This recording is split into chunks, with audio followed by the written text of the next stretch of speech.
FC26 has so many attacking mechanics, from responsive dribbling, quick twists and turns, to fancy skill moves and those broken mechanics that can completely outplay your opponent. A lot of players fall in love with this style of play, dribbling through the entire defense and finishing with a goal that leaves the opponent doing nothing but showing respect. But then there's Anders, always on a different path. He doesn't follow what everyone else is doing. He plays with a unique style, built on raw intelligence and exceptional talent that fits into any meta this game throws at him. So today, let's break down how Anders attacks and completely destroys other pros, making them look like beginners.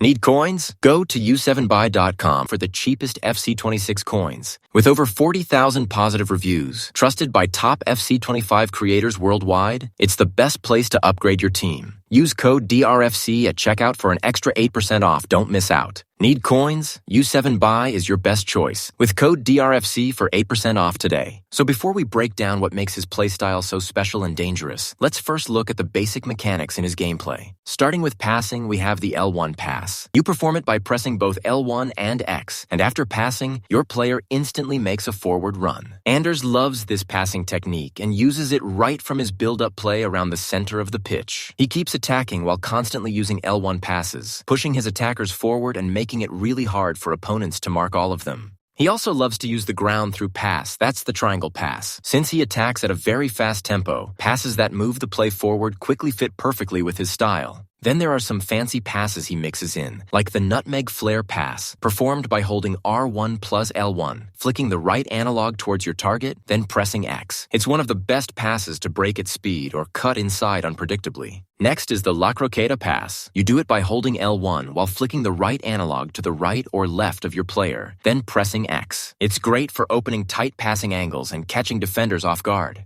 And lastly, we have the lofted through pass. You perform it by double tapping the triangle button. This lifts the ball slightly off the ground, making it perfect for threading through tight defensive lines. Now moving to dribbling, Anders doesn't overdo it. He only dribbles using the most effective techniques. Most of the time, he relies on the left analog to move and fake directions. This helps him open up space, keep opponents guessing, and stay direct while still protecting the ball. If you want to learn how to master these twists and turns, check out the video I've linked in the description. Then we have the controlled sprint, another key part of his dribbling arsenal. It's one of the most effective ways to exploit open space and create better attacking angles. When it comes to skill moves, Anders knows how to perform plenty of flashy ones, but he mainly relies on stepovers because they perfectly match his fast-paced attacking style. Lastly, let's talk finishing. Anders goes for powerful shots, loading just enough power to make them extremely hard to stop. He also uses low-driven shots, one of the current meta tricks. Just double-tap the shoot button for a quick, powerful finish across the ground. Then there's the finesse shot, which is also meta in this patch. The key with his finesse shots is power. He always loads enough to make it tough for goalkeepers to react. And finally, the La Croqueta shot. He rarely uses it now, but since FC24, he's been a fan of that style. So that's all for the basics. Now let's move on and see how Anders attacks relentlessly in FC26.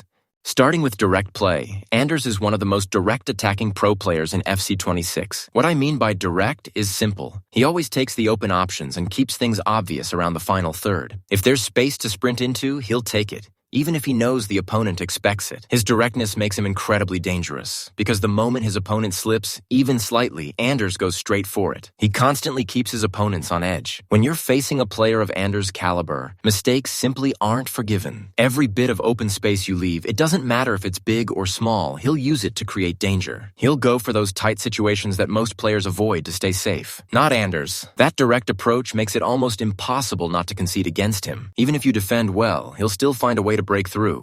Next, we have the most dangerous trick in his gameplay, the thing that makes him nearly unstoppable, killing the opponent's timing. When we defend, we usually act on instinct. You see a pass, you instantly move to block it. You see an open space, you rush to close it down. But Anders plays in a way that completely throws off your timing. Because he's so direct, he often takes the obvious options, passes or runs you expect him to make, and that's what confuses you. You react too early, mistime your movement, and he punishes you for it. So how exactly does Anders do this? It starts with taking the opposite option from what his opponent expects. Take this example. Anders wins the ball and passes it to his midfielder. From here, the opponent's focus is on that pass, expecting a quick follow-up. But instead of instantly passing forward, Anders just dribbles. Now the opponent assumes, okay, that pass is gone, he's probably going to pass to his striker. But again, Anders does the opposite. He keeps dribbling. At this point, the opponent's guessing game is completely off. Using controlled sprint and quick zigzag dribbles, Anders opens up space. And now, both you and I would expect him to make the obvious dribble, but instead, he throws in a few step-overs, making it look like he's about to burst forward, and then he slips the pass into his striker. Once again, the opponent reads it wrong, leaving space wide open. Then here he's always directed in the final third, but the opponent saves himself with a quick goalkeeper movement.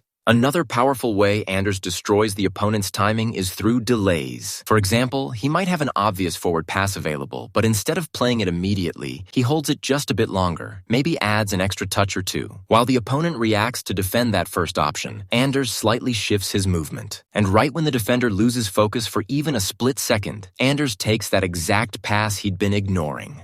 Here's a perfect example. Anders fakes a dribble to create space while calling his striker back from an offside position. As a defender, you'd expect him to pass on his next touch, and you can see the opponent already moving toward the receiver. But Anders takes one extra dribble before passing, making it look like he's ignoring that pass. And that small delay completely throws the timing off. The defender had already committed, even moving backward expecting a sprint, but Anders stays in control and takes the pass. This constant mix of delay and opposite options makes Anders almost unpredictable. You never really know when he'll pass or dribble, and once he's played with your timing long enough, he switches straight back to his trademark directness, instantly exploiting the open space you've just left behind.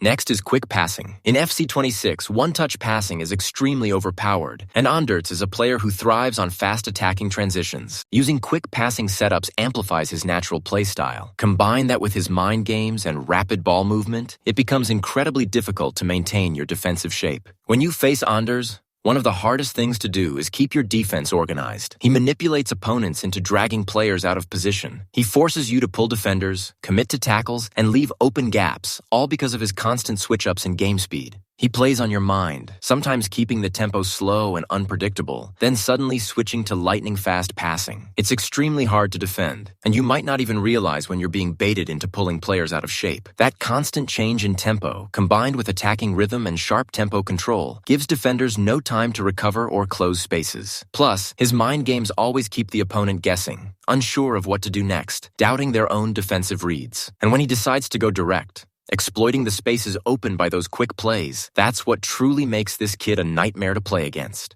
Next is his first touch. It's on his underrated skills. First, he always takes his touch into space. Then, he controls the ball away from the opponent's defender to keep possession safe. Finally, he directs his control toward his next option. When you observe his ball control, you'll notice it's difficult for defenders to get close. He positions his first touch away from pressure and into open space, making it nearly impossible to challenge him directly. Even when the opponent applies pressure, it's still hard to dispossess him because Anders always controls the ball toward his next move. When he senses a risky pass, he's already planning his next action, taking a touch that sets up either a safe pass or a quick shot. This way, even if the opponent steps up with physical pressure, Anders has already made his move, passing or shooting before contact comes in. He's always one step ahead, reading the play before it happens. By the time the defender reacts, Anders has already executed his next action, leaving them chasing shadows.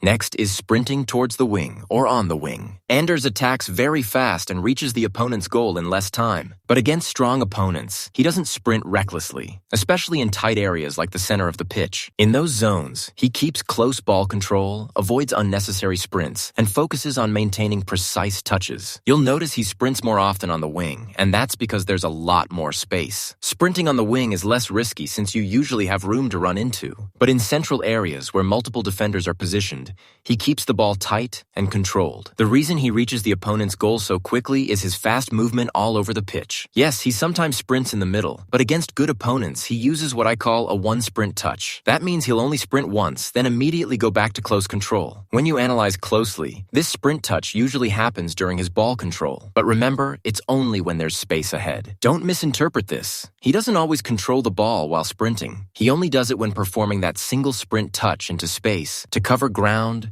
build momentum, and then switch back to normal dribbling. So, if you want to move quickly but still stay in control, focus on sprinting mainly on the wings, where you have plenty of space to operate. And in the central areas, keep your control tight or use just one sprint touch to stay balanced. If you enjoyed the video, make sure to like it. Thanks for watching.